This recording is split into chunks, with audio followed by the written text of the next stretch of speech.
We are currently in the point of the NBA offseason where not much of anything significant happens until really the beginning of the season. Assuming some big trade like Damian Lillard doesn't go down, there probably won't be much more happening for not very long, but at least for a few months until the NBA season actually starts. So I figured, why not any better time to finally do the first 2024 mock draft of this entire year. I usually do a few of these a year, and I really just enjoy like kind of scouting the players and getting to know the players that are going to be in the NBA in the future, and I just think it's going to be very fun to do. Now, keep in mind, these rankings are very subject to change. We are still extremely early in the process, and on top of that, I kind of do my mock drafts differently. It's not just 1 through 15 who I think the best player is, like best player goes 1, second best player goes 2. I usually more do it like if I was a GM of these teams, what would I personally do for the need of my team, and I take a little bit of that into consideration as well. So I hope you do like the video point and watch it all the way through, and remember, these rankings are very subject to change as the year progresses, and I just kind of like to see where I started from where it ends, and I really like to see how accurate I am from the beginning.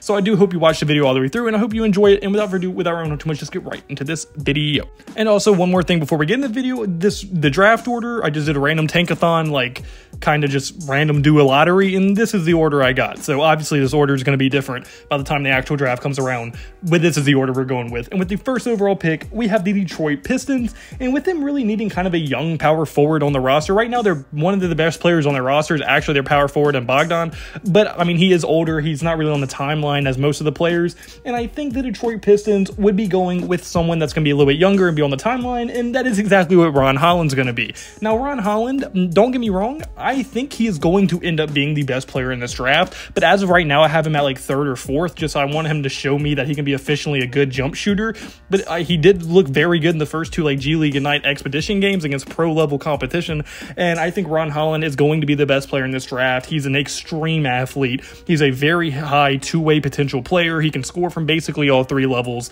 and he's just super fast. I just think all around, he is an extremely talented player, and it's kind of like if Jonathan Kuminga was actually good on offense, that is what Ron Holland is, and I think Ron Holland has an extremely high ceiling, and I think the Detroit Pistons would be getting a beast to go along with their already extremely good young core going forward into the future. And now moving on to the second overall pick, we have the Toronto Raptors, who in my opinion, their biggest needs are either a point guard of the future after losing Fred VanVleet, or getting a good high-level center that's going to be with them for a long time, and I am personally with them going the point guard route and selecting Isaiah Collier out of USC, and that's because I have him as my second best player. Actually, before Ron Holland's first 2 games in the G League, I had him as the best player. I think he's going to be a great, amazing point guard. He has elite passing potential. He can self-create for himself. He's going to be a very good player for a very long time, and I think he is going to be an excellent replacement for someone like Fred VanVleet, if not even be a better all-around player with a higher ceiling. So I just think Isaiah Collier is a home run of a pick, and I think with the number 2 overall pick, pairing that with Scotty Barnes, pairing that with Pascal Siakam,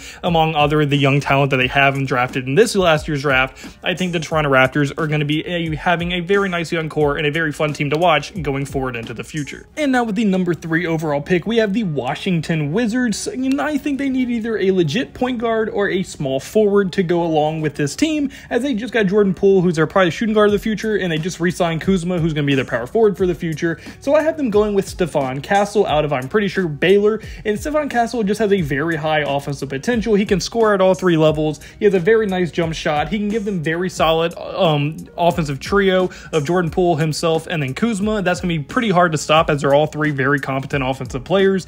Now, the playmaking could become a problem. I don't know who would pass to him, because none of them are elite passers or anything like that, but I think Stefan Castle is just going to be too good to pass up, and I think he is a very good offensive player with defensive upside as well, and I just think he's going to be a very solid fit for them. And I just think overall, with Denny Avdija not being having the upside that they probably wished he had, I think he'll be a good replacement for them, and I just think overall that they're going to really get a very nice player, Stefan Castle. And now, yes, I know they just drafted below Coulibaly, but I just think Castle was the 3rd best player here. I think he fits the need that they have, and you can't ever have enough good young small forwards with high upside anyway. And now with the 4th overall pick, we have the San Antonio Spurs, and I have them either needing a power forward or a center, depending on where they play Victor Wembanyama, or a point guard, and I have them once again going the point guard route and selecting Jared McCain. Now, Jared McCain is a very confident scorer. He has extremely high offensive upside. He is also a very solid passer. He has a very solid handle. I just think overall he's going to be a very good offensive player. Like, at worst, that's all he's going to be, is a very good scorer. But I do think a guy that's going to be able to take the pressure off of guys like Vesely, Keldon Johnson, Victor Wembanyama. I just think think overall that's going to be a very good young core going forward, and with them already and Jeremy Sochan even at that. So I think they already have their power forward and center duo if Sochan stays at power forward. So I think them going point guard just makes way more sense than anything, and I think Jeremy McCain is going to be a great offensive weapon to put alongside Devin Vesely. And then on top of that, I think their young core of basically all 5 positions now they have all young guys at all 5 positions if they do this, because they have Jarrett McCain, Devin Vesely, Keldon Johnson, Sochan, and now Victor Wembanyama. And I think that would form one of the best young cores in the entire NBA. And 5th overall, we have the Oklahoma City Thunder using the Houston Rockets pick, because they traded for it. And I think really OKC just has already such good young players at every position. Their main position that they really need is a backup big that's like legitimately going to be able to back up Chet Holmgren and be able to provide more defense and rebounding than Chet can provide due to his like lack of strength. And I think that is exactly what they could potentially get with Matthias Bruzalis. Now I know I butchered his name, but I think Matthias out of the G League is going to be extremely solid. He's a 6'10" power forward with very high offensive upside. He's a very good rebounder as well. He can score from literally all 3 levels. His handle needs a little bit to be worked on, but his upside is through the roof, and for that to be your backup center with that much offensive upside, and with him even being able to kind of replicate what Chet does while being a little bit better of a rebounder, I think is going to be extremely important for them, and it's going to make continuity throughout the roster way better, and on top of that, it's going to add to even more versatility to this very good roster. I think with how young the Thunder are, it's going to be hard for any young rookie to get a starting spot, but this guy may eventually be able to compete for one. And I just think overall, it would be a great pick for them here at the number 5 overall pick. And with the 6th overall pick, we have the Portland Trailblazers, and in my opinion, they need a big of the future, and that is what they're going to be getting in Alexander Sarr. And Alexander Sarr looked extremely good in his first 2 games against the G League Ignite, and he just looked like maybe a potential star in the making, as he is an extremely athletic big with very high two-way potential. He can shoot jump shots. He has a good mid-range game. His shot blocking and defensive potential is through the roof. His offensive potential is through the roof.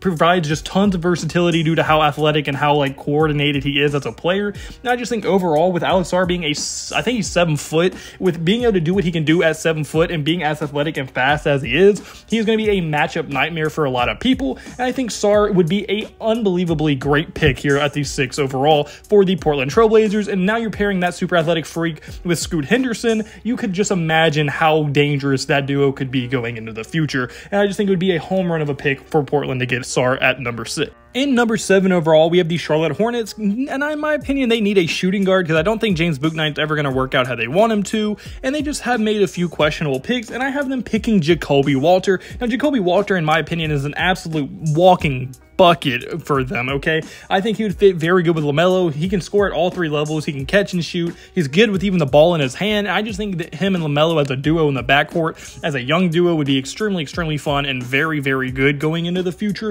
And I just think that it would be a pick that the Hornets desperately need to make because they don't really have a solid shooting guard on the roster. But right now they have Mark Williams, who I think is very solid. They have PJ Washington. They have Miles Bridges coming back. They have LaMelo Ball. All they need is another backcourt partner for LaMelo for the future. And I think that's exactly what Jacoby Walter could provide, especially on the offensive end. And I think they would just be getting an absolute bucket with him, and overall would be a great fit for them and a great player as well. And 8th overall, now this is probably going to be the most questionable one, and I don't know if they really should pick him 8th overall, but the Magic, in my opinion, they do need a very good backup center that has high upside, and I think that they should go with someone like Zach Edey. And now the reason I have Zach Edey going all the way here at number 8, which is much higher than most people have, is because I think he is one of the most physically dominant players to come into the draft in a very long time. He has elite rim protection potential. He could be a beast in the inside game when it comes to offense. I mean, he legitimately has solid touch around the rim. He's not just a dunker or anything like that. He can do a hook shot a little bit. He can lay the ball up well. He's not just a brute when he has to dunk the ball or anything. And I just think Zach Edey does have some good upside, and I do think with his rim protection and all that, it will make for at least an elite level backup center, and I think maybe in the future, maybe even a very good starting level center as well, especially if he can keep developing that offensive game as time goes on. Then 9th overall, we have the Utah Jazz, and the Jazz are once again a team that kind of already has a lot of young talent at basically every position, but in my opinion, I think they need a backup small forward or maybe even a small forward for the future, and I think that's what they should draft, and I think they should go ahead and get Cody Williams out of Colorado. Now, Cody Williams is one of my favorite players. I think he's going to be a very good player, maybe even a star level player. He has great length. He has good athleticism. He has extremely high two-way potential. I think his offensive game is very strong. strong. He can score at all 3 levels. He has good handle. He can shoot the ball off the catch, or he can make his own shot. And like I said, his defense is also very good as well. I think he's an underrated athlete, and I think his build is also very, very comparable for versatility, which is very, very important when it comes to today's modern NBA. And I think with the 9th overall pick, Cody Williams would be an absolute steal. In 10th overall, we have the Houston Rockets using Brooklyn's pick, and I think they're going to go ahead and select a backup point guard.